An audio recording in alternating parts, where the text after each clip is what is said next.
નમસ્કાર વિદ્યાર્થી મિત્રો, ડિસેમ્બર મહિનાની એકમ કસોટીના માર્ગદર્શન રૂપ વિડીયો અહીં બનાવવામાં આવેલો છે. ધોરણ 5 વિષય ગુજરાતી ડિસેમ્બર મહિનાની એકમ કસોટીનો માર્ગદર્શન વિડીયો તમને જરૂર મદદરૂપ બનશે. તો ચાલો શરૂ કરીએ. ધોરણ 5 વિષય ગુજરાતી ડિસેમ્બર મહિનાની એકમ કસોટી. પ્રશ્ન 1 આપેલો છે, તમને મુદ્દા આપેલા છે. મુદ્દા ઉપરથી તમારે વાર્તા બનાવવાની છે, બરોબર છે. તો મુદ્દા પ્રમાણે આપેલા છે. પહેલો મુદ્દો છે નગરનો માર્ગ. માર્ગમાં પથ્થર. પથ્થર અનેકને નડે છે પણ કોઈ પથ્થર ખસેડતું નથી. એક માણસ પથ્થર ઉપાડે છે. પથ્થર નીચેથી રાજાની ચિઠ્ઠી અને સરનામું. ચિઠ્ઠીમાં લખાણ. પથ્થર ખસેડવાનું ઇનામ. નગરજનોને અસર. આ મુદ્દા ઉપરથી આપણે વાર્તા બનાવવાની છે. તો વાર્તા તમે તમારી રીતે મૌલિકતાથી બનાવી શકો છો, બરોબર છે.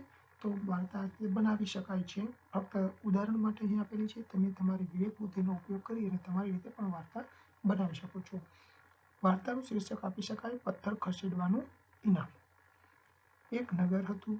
નગરના રાજાને એક દિવસ પ્રજાની જવાબદારી વિશે જાણવાની ઉત્સુકતા થઈ. તેણે છુપાઈને નગરમાં માર્ગ ઉપર એક મોટો પથ્થર મૂકી દીધો. આ પથ્થર પાસેથી આખો દિવસ અનેક લોકો પસાર થયા અને આ પથ્થર ઘણા લોકોને નડ્યો, પરંતુ કોઈ પથ્થર ખસેડતું નથી. આમ સાંજ થવા આવી ગઈ છતાં પથ્થર હજી સુધી રસ્તા વચ્ચે પડ્યો છે.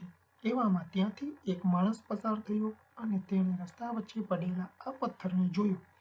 એ માણસને જોયું કે આ પથ્થર બધાને બહુ જ નડે છે, એટલે તે માણસે પથ્થરને ઉપાડીને રસ્તાની બાજુએ મૂકવાનું નક્કી કર્યું.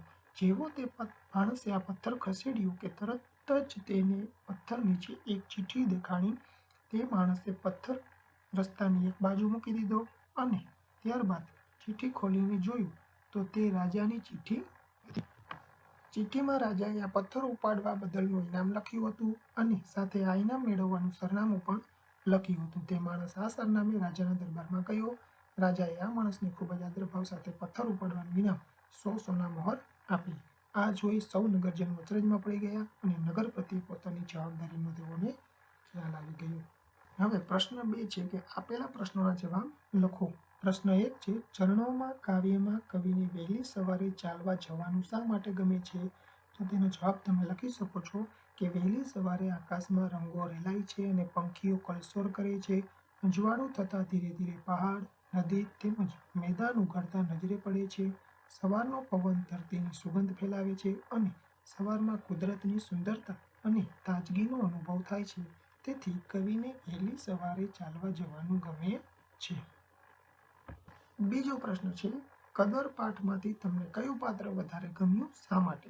તો તેનો જવાબ તમે લખી શકો છો કે કદર પાઠમાંથી મને મરાઠા યુવાન રાઘોબાનું પાત્ર વધારે ગમ્યું, કારણ કે વાલા કેસરિયાએ મરાઠા યુવાન રાઘોબાનું લેણું ચૂકવી જે મદદ કરી હતી તેના બદલામાં રાઘોબાએ વાલા કેસરિયાને વર્ષો પછી માન મર્તબા સાથે બોલાવી કદર કરી હતી. ત્રીજો પ્રશ્ન છે, આ વખતે ઉત્તરાયણનો તહેવાર તમે કઈ રીતે ઉજવશો તે અંગે 5-6 વાક્ય લખો.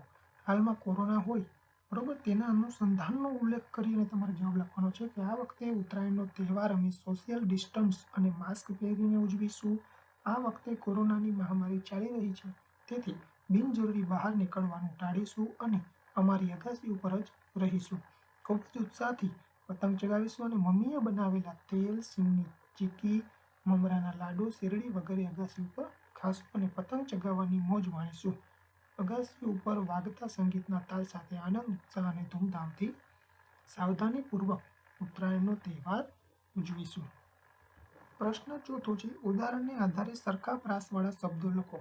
તમને ઉદાહરણ આપેલું છે કે રંગ તો સંગ, તો આ રીતે તમે પાસ તો ઘાસ અથવા ખાસ, બરોબર. પાંખ તો આંખ, ઝાંખ, ઉમંગ, છલંગ, નાદ, સાદ, સુર, ચકચૂર. આ રીતે તમે લખી શકો છો. આના જેવા બીજા પ્રાસવાળા પણ શબ્દો જો તમને આવડતા હોય તો તમે લખી શકો છો, બરોબર છે. એવું જરૂરી નથી કે આજ લખવું. પ્રશ્ન 5 છે, જોડકા જોડો. તેમાં પહેલું આપેલું છે, ઝાડ તેમજ વનરાજીની ઘટાદાર, તેને કહેવાય ગુંજાર, બરોબર. બીજું છે, પૂરના પ્રવાહ જેવી ઝડપવાળા, એને કહેવાય પાણી પંથા. શબ્દ સમૂહ માટે એક શબ્દ છે, બરાબર. પૂરના પ્રવાહ જેવી ઝડપવાળાને કહેવાય પાણી પંથા. ત્રીજું છે સૂરજની ઉગવાની દિશામાં. સૂરજ દિશે ઉગે જે દિશામાં તેને ઉગમણી દિશા કહેવાય, એટલે એમાં આવશે ઉગમણી, બરોબર. ચોથું છે ગાયોનું ટોળું. તો ગાયના ટોળાને શું કહેવાય? ધણ, બરોબર. તો એમાં આવશે ધણ સાથે તમારે તેને જોડવાનું છે. પાંચમું છે પશુને ખાવાનું અનાજ. તો હવે એક જ વસ્તુ વધેલી છે, એને તમારે જોડી દેવાનું છે, જોગણ, બરોબર. તો પશુને ખાવાના અનાજને તમારે જોગણ સાથે જોડી દેવાનું રહેશે.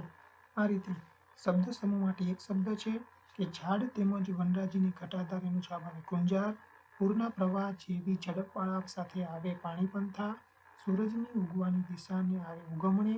ગાયોનું ટોળાને કહેવાય ધણ અને પશુને ખાવાનું અનાજ એને કહેવાય જોગણ. આશા રાખું છું કે તમને આ જે સોલ્યુશન છે માર્ગદર્શન રૂપ એ તમને એકમ કસોટી લખવા માટે જરૂરી માર્ગદર્શન પૂરું પાડશે. વિડીયોને લાઈક, ચેનલને સબસ્ક્રાઈબ જરૂર ને જરૂર કરવાનું ભૂલાય નહીં. Thank you so much.